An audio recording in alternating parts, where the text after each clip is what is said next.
So, yung unang knob is yung input gain ng ating crossover, ng ating channel 1. Walang ibibigay na output yung ating crossover, hindi siya tutunog. So, yung pangalawa at saka pangatlo ng ating crossover ng What's up mga ka-idol? Welcome back sa aking YouTube channel. So, for today's video mga ka-idol, so i-review natin itong ating bagong 234XL na crossover. So, tinanggal ko na sa box mga ka-idol. So, yung 234XL nga po natin na crossover mga ka-idol. So, bagong dagdag sa setup natin yan. So, asahan nyo po na marami tayong gagawing video kasama yan. At dun po sa mga bago pa lang sa crossover, so para sa inyo po ang video na to mga ka-idol. Kaya stay tuned lang po. At kung bago ka pa lang po sa aking channel mga ka-idol, so huwag pong kalimutang mag-subscribe sa ating YouTube channel. At huwag nyo na rin pong kalimutang i-like ang ating video. At huwag mo na rin pong kalimutang i-hit ang notification bell para palagi ka pong updated sa mga bagong video pa na gagawin natin. So stay tuned lang mga ka-idol.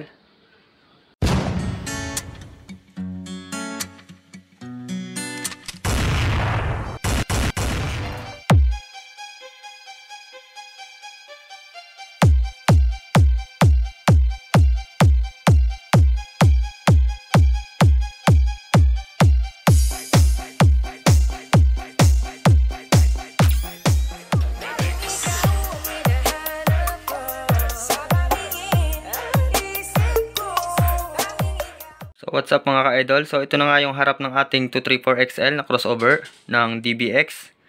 So pakita ko rin yung likod. So ito yung kanyang likuran mga ka-idol. So start tayo sa harap. So yan, so start tayo dito sa harap mga ka-idol. So yung 234XL natin nga mga ka-idol. So yan. So kaya 234XL yan. Mayroon tayong 2-way, mayroon tayong 3-way, at mayroon tayong mono 4-way na pwedeng gamitin dito sa ating crossover. So, simulan natin dito sa indicator na ilaw ng ating crossover mga ka-idol. So, itong isang ilaw natin dito mga ka-idol, kulay dilaw to kapag buhay. So, kapag nakailaw to mga ka-idol, so ang ibig sabihin, ang ginagamit natin yung ating mono 4-way. Dito. Yan, kapag nakailaw yung kulay dilaw. So, may switch naman yan sa likod mga ka-idol kung gusto nyong gamitin yung mono 4-way, stereo 2-way, at saka stereo 3-way. So, dito naman sa green, ito green naman to mga ka-idol kapag buhay. So, ibig sabihin kapag nakailaw to, ang ginagamit natin ay stereo 3-way o kaya naman ay stereo 2-way. So, mamaya ko ipapakita yung likod sa inyo mga ka-idol kung paano ba switch sa 4-way, 3-way, at 2-way. So, yun nga yung ating crossover mga ka-idol ay mayroong dalawang channel. So, channel 1 and channel 2. So, bawat isang channel ay mayroong tig-anim na knob. So, dito na lang muna tayo sa channel 1 natin mga ka-idol. So, kung ano naman yung meron dito sa channel 1 is ganun din doon sa channel 2. So, yung unang knob natin mga ka-idol. So, ito yung ating input gain. Yan. Tapos, meron siyang low cut. So, ito yung indicator light niya. Yan. Nakapula yan kapag naka-engage. Tapos, itong pangalawa at saka pangatlo, so, dito tayo mag-a-adjust ng ating frequency sa low, mid, at saka sa high. So, dito natin sila titimplahin. So, tapos, ito naman yung output ng ating low, output ng ating mid, at output ng ating high. So, dito naman tayo sa mga nakasulat sa baba mga ka-idol. So, kung mapapansin nyo, meron tayong mga nakasulat dyan, na meron tayong input dito sa taas, may input sa baba. Dito sa isa low cut, tapos may low cut din dito. Tapos dito low, tapos may low mid, tapos sa baba low at saka mid. Tapos dito sa taas merong low, mid, tsaka high mid. Tapos sa baba merong mid high.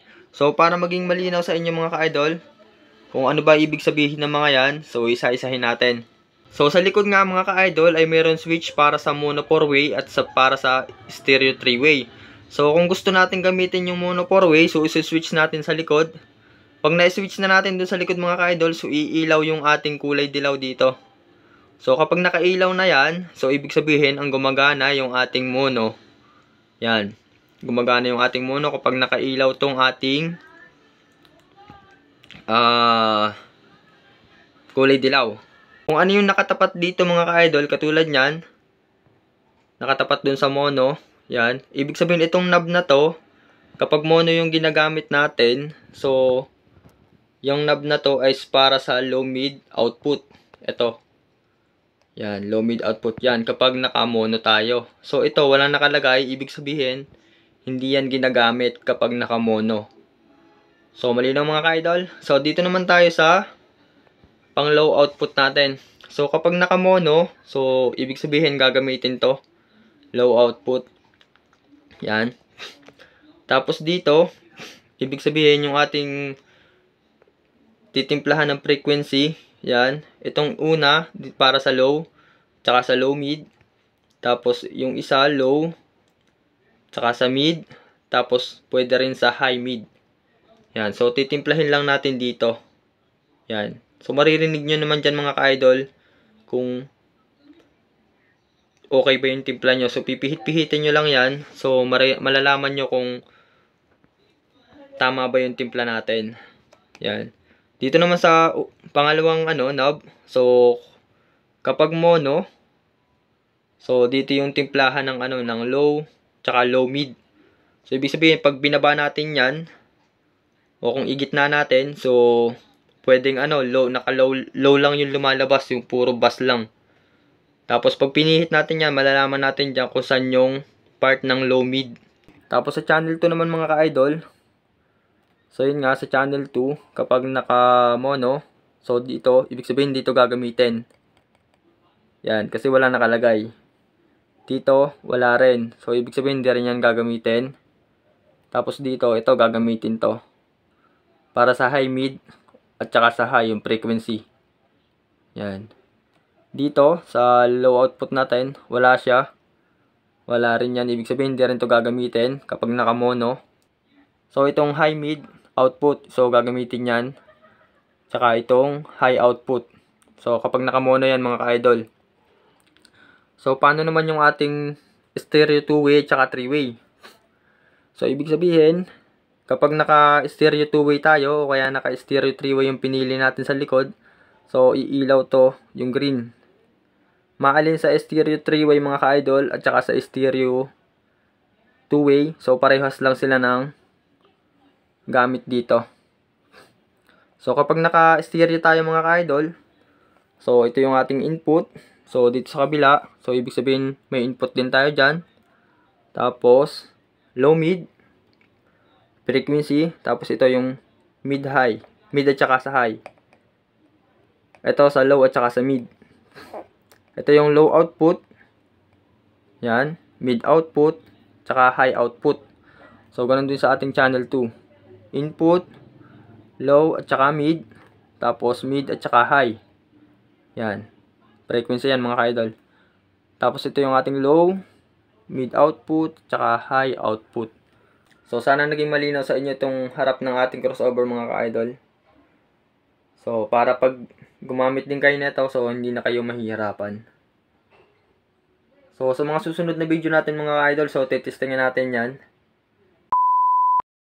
So, dito naman tayo sa likod mga ka-idol. So, dito sa likod mga ka-idol, so dito natin ilalagay yung ating power cord. Dito, yan. Tapos 15 watts, 220 to 240 volts. So, ito yung kanyang channel 1 mga ka-idol. At ito yung kanyang channel 2 dito sa ating likod. Tapos, ito nga yung sinasabi ko kanina mga ka-idol. So, ito yung ating mode. Yan.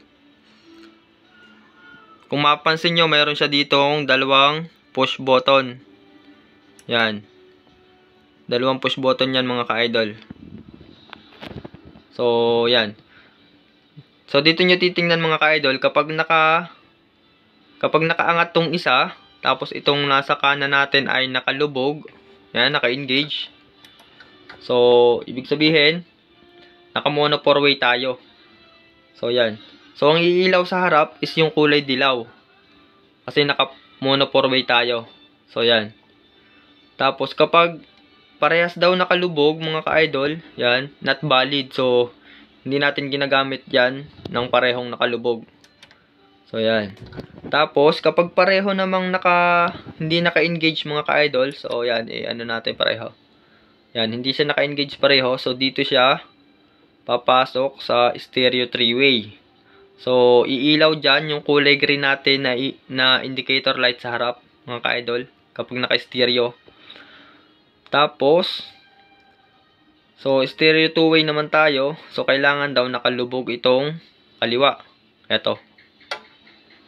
Yan. So, nakailaw pa rin yung kulay green natin doon kasi parehas lang yung indicator light ng stereo 3-way at 2-way natin kasi parehas lang stereo. So, yung malinaw sa inyo mga ka-idol yung mode ng ating crossover. So, ito naman yung ating LF sum mga ka-idol. So, hindi ako masyadong familiar dito mga ka-idol. So, sa mga familiar po dyan, so, paki-comment na lang po ako.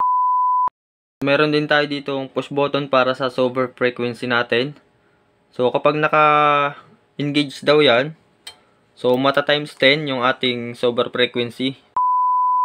Dito sa likod natin mga ka-idol, kapag mono 4-way, so, dito naman tayo titingin sa taas. Yan. Yung mga nakasulat dito sa taas, yan naman yung susundin natin kapag naka-mono 4-way tayo. Yan. So, pag mono 4-way ang ginagamit natin, so, dito raw sa channel 1, so, dito sa channel 1 is pwede tayo mag-input. Yan, mag-i-input tayo dito sa channel 1. Tapos, dito yung out ng ating low. Tapos, dito yung sa low mid.